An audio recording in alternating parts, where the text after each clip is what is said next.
En fait, ce que moi j'ai retenu par rapport au thème international de cette année 2025, qui dit droit, égalité et autonomisation. Là, c'est le thème international et le thème national, c'est la Congolaise au centre de toutes les ambitions, au centre de tout. Alors, par rapport au thème international, quand on parle de droit, égalité et autonomisation, dans le droit, là, nous voyons d'abord le droit de la femme. Il y a d'autres femmes qui disent, depuis que les femmes ont commencé à crier à égalité, égalité, mais jusque-là, ça ne se fait toujours pas.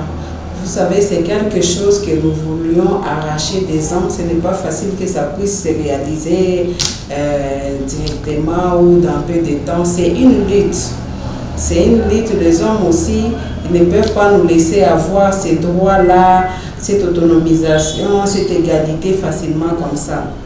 Alors, c'est une lutte de tous les jours. Mais nous sommes en train de voir quand même il y a des avancées. Et M. Georges, par exemple, par rapport à notre pays, il y a vraiment des avancées.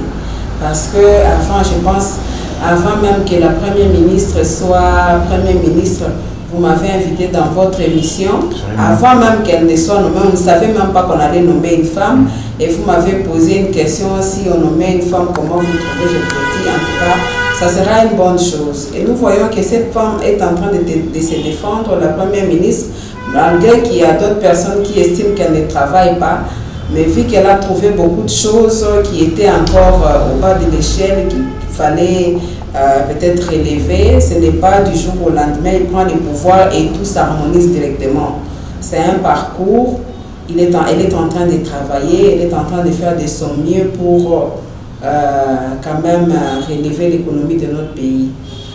Mais c'est une lutte. Voilà pourquoi aujourd'hui, on ne pouvait même pas savoir que dans notre pays, on peut avoir un Premier ministre femme.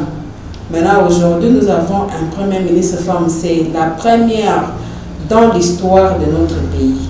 Et là, nous félicitons les champions de la masculinité positive, qui est le président de la République, Félix Tshisekedi Tshilombo, qui reconnaît les mérites de la femme.